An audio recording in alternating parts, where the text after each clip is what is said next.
HIV and AIDS is an immensely complex subject. It is impossible that we cover everything you need to know. So what I'm going to do is approach the things that are the highest yield. That is getting an understanding for how you diagnose HIV, the generalities of treating HIV, and then spotting the two major ways you're going to suspect HIV, acute retroviral syndrome and the opportunistic infections, and how you prophylax against them. Let's get started by talking about the life cycle of the virus, so to get a grasp of how we might treat it. This is a cell, and on our cell membranes we have these transporters that the virus uses to get into the cell. This is the CXCR4 and the CCR5 receptors. This is how the virus gains entry to the cells in the form of RNA. It then tricks the body and hijacks the nucleus through reverse transcriptase, turning itself into DNA. This is reverse transcriptase. This was entry. And the nucleus, seeing DNA, does what the nucleus does. It turns that DNA into RNA, which is actually just more virus. And then that virus is going to package itself, a little rocket ship that takes off, goes off to infect another cell.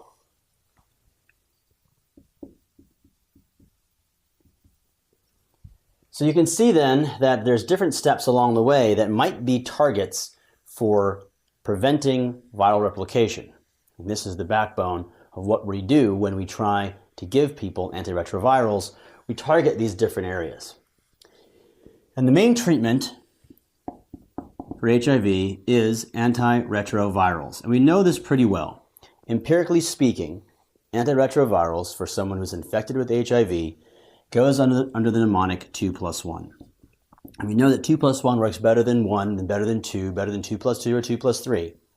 It is 2+1 therapy. If you're going to treat someone, 2+1. 2+1 means 2 nucleoside reverse transcriptase inhibitors and one of something else. And that one something else can be a non-nucleoside reverse transcriptase inhibitor. It could be a protease inhibitor. And whenever you give a protease inhibitor, you're going to boost it with ritonavir.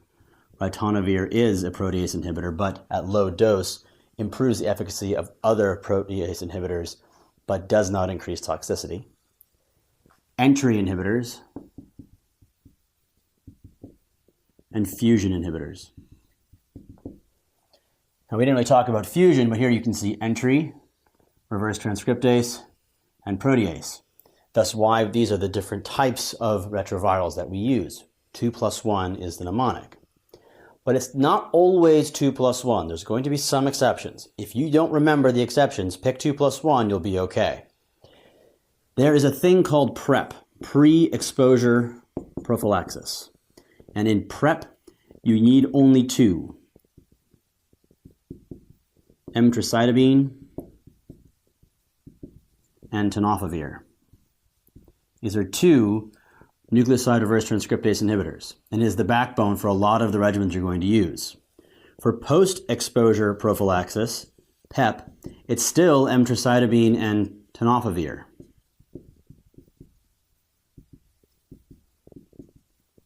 And depending on the risk, you might also throw in raltegravir.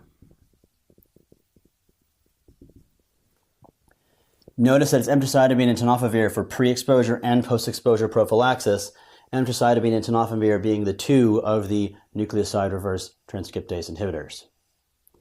So it's almost always going to be 2+1, except in pre-exposure prophylaxis and in pregnancy. In pregnancy, you want mom to be on 2+1. But if you have the acute diagnosis of HIV, that you didn't know mom had HIV and baby's coming out, this is the time where you want to give mom AZT for vertical transmission prophylaxis. You're probably overwhelmed by the names already, right? And there's a lot of names that go along with HIV drugs. They're all hard to say, and they're really long. So what I want you to feel is that it's going to be 2 nucleoside reverse transcriptase inhibitors plus 1 of something else. In PrEP and pregnancy, it might change a little bit. For the most part, 2 plus 1 was what I want you to remember. Okay, so what are some of the risk factors of someone developing an HIV infection? Well, there's sex. That actually has a pretty low transmission rate. The person who is receptive of semen has a slightly higher chance of contracting HIV because the semen sits there, doesn't matter what hole it's in. And that generally has a transmission rate of about 0.2%. IV drug use, 0.3%. This includes needle sticks for people who use operations or us in the medical field. If we stick ourselves with a needle, the transmission rate is actually really low. But people who do these things on frequent occasions increase their risk by increasing the exposure. The reason why I tell you this stuff is because the vertical transmission is the thing that gets patients the most. Vertical transmission is highly variable, but has about a 25% chance of infecting baby, which is why it's so important you get them on AZT immediately, and more important that you identify mom has HIV and get her on 2 plus 1. So why does this matter? Why does all these words, all these complexities, what's it all about? Well, the idea here is that someone can go their life at a normal CD4 count. And normal's around 800. And the thing you really have to worry about is getting down to 200. Once you get to a CD4 count of 200, you've got AIDS. And as someone gets infected, depending on their genes, they may follow one of 3 paths. The people with the CXCR4 and CCR5 mutations never drop their CD4 count. Lucky them. Most patients take a slow trend downhill, and it takes about 3 years to reach AIDS. Some people are unlucky and just plummet straight down and reach AIDS in about 1 year. But the idea is that you can be infected and be infectious, that is, infect others, for 1 year to 3 years before your CD4 count gets low enough to cause any problems. That is, before you become immunocompromised enough to get the symptoms that say, hey, you have HIV. So we want to know way before they get down to AIDS so we can try to treat them, which is why we talk so much about therapy, pre-exposure and post-exposure prophylaxis, because we don't want these patients to contract the virus in the first place. All right, let's talk about the 2 different types of presentations of HIV that you are going to encounter. The first is the antiretroviral syndrome.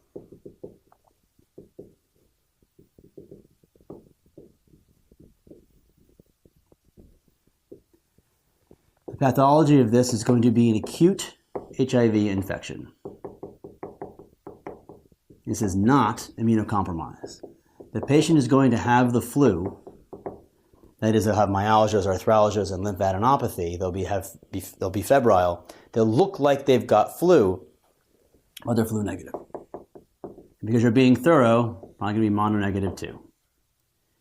And because you think, HIV, I know what I should do. I should get that antibody test. The thing is, there hasn't been enough time for the body to have adapted antibodies. So an ELISA is going to be negative as well. It is the wrong test to get if you think antiretroviral syndrome. The diagnosis is actually made with PCR. That is a viral load. You must get a viral load in the acute phase because the body has not had enough time to develop antibodies. And the treatment, as we've discussed, is antiretrovirals, 2 plus 1. At this point, it's probably too late. You cannot prevent them. They've already had enough copies to generate this inflammatory response. They are likely to have HIV for the rest of their life. The other thing you're going to see is the opportunistic infection. Now, I've alluded to it, but I haven't stated it out loud. HIV kills CD4 cells. So CD4 cells drop with an HIV infection. And once you get below a certain number, 200, you become very prone to infections that most people will just fight off. How you want to get people diagnosed is with an asymptomatic screen. That is, you identify high-risk behavior, or you give everyone their once-in-a-lifetime screen, and you just simply give them the test they need to screen them. But most of the time that's not going to happen because you, as the student, are going to encounter patients with opportunistic infections. So if you find someone who has an opportunistic infection, you should go after an HIV screen. The diagnosis is made by getting HIV antibodies, that is the ELISA. And the confirmatory test, the Western blot. If they are antibody positive, you should not tell the person they have HIV, and you should not try to start treating them. You should wait for the confirmatory testing of the Western blot before you do that. But there's also some other information you might need to know, and that is the viral load and the CD4 count. The viral load tells you where you are going, and the CD4 count where you are at. When you begin treating, the viral load should decrease quickly. You should drop by a log in the first month and be undetectable thereafter. Little spikes in the HIV viral load mean either non-compliance or resistance to medications. If the viral load is high, the CD4 count will fall. If the viral load is undetectable, the CD4 count will rise, thus where you are going. The CD4 count, though, takes years to respond, and generally, you're only going to see a rise of the CD4 count of about 300.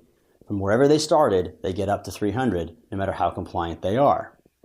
Which is why you start antiretrovirals as soon as they're diagnosed. There is a question of compliance. That is, if someone has a CD4 count of 700, and is poor and can't afford their medications or lacks access to health care, they might get intermittent antiretrovirals and breed resistance. For the test, just assume that everyone is compliant and has insurance. So, you start people on antiretroviral therapy as soon as you can in order to maintain the CD4 count. Get the viral load to 0, the CD4 count may not fall at all. And where the CD4 count is currently determines what they are at risk for developing. It's getting a little overwhelming. We're almost through it. The last thing you're going to do is get a genotype. The genotype is the closest thing to a culture. What it does is it assesses for which of these medications will work. We always know that it's always 2 nucleoside reverse transcriptase inhibitors plus 1 something else. But that plus 1 something else might change based on the genotype. Most of the time, you're going to pick a non-nucleoside reverse transcriptase inhibitor or protease inhibitor for naive patients. But the genotype is done to ensure that you know that what you're going to give the patient, the virus is susceptible to. So to treat somebody, you do 2 plus 1 based on the genotype. And there's a lot of other stuff you can get, and we're not going to go into great detail here, but you want to review them for other sexually transmitted diseases like gonorrhea and chlamydia, syphilis. Screen them for hepatitis B and C, and check for a toxic antibody. You'll get into this stuff a little bit later in the infectious disease lecture. But these opportunistic infections, these are the things that you're going to get tested on, and these are the things you need to know. You have to be able to know the CD4 count at which these bugs arise, the bug itself that you're trying to cover, and then the drug you need to use to prophylax against it. The CD4 count greater than 500, you're essentially susceptible to all the normal infections as a normal person. You live basically a normal life, but you're a little more inflammatory, so you get coronary artery disease. No big deal. CD4 count greater than 350, you are at increased risk of the same bugs. You're going to get normal infections, you just happen to get more of them. So it's still normal, and you need no prophylaxis. Now there's this gray area between 350 and 200 where there's some weird bugs that go in there that I don't want you to learn about because they just bog you down and get confusing. Instead, what I want you to learn is what happens when you get AIDS. If your CD4 count is less than 200, you're at risk for PCP, pneumocystis jirovecii. The way you prophylax against this is with Bactrim, trimethoprim sulfa. But certain patients can't tolerate trimethoprim sulfa. So in that case, you'd use dapsone. And if you're G6PD deficient, you can't use dapsone, so what you have left is atovaquone. At less than 100, you have to worry about toxo. And most people forget about toxo because the way you prophylax against toxoplasmosis is with trimethoprim sulfa. The thing you started at less than 200 also covers you for the thing that you get at less than 100. So you don't have to remember it, unless they can't take trimethoprim sulfa for whatever reason, sulfa allergy, renal failure. So in that case, you have to use something else, and that's pyrimethamine and leucovorin.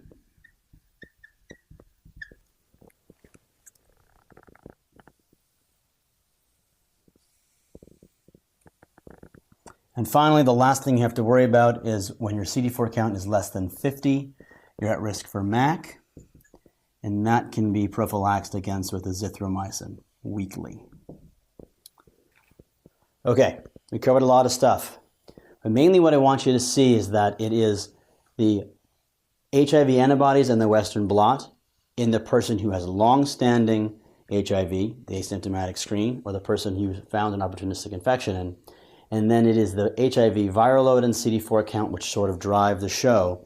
So to make sure that the viral load is going down to 0 and CD4 count begins to rise. You do that with 2+1.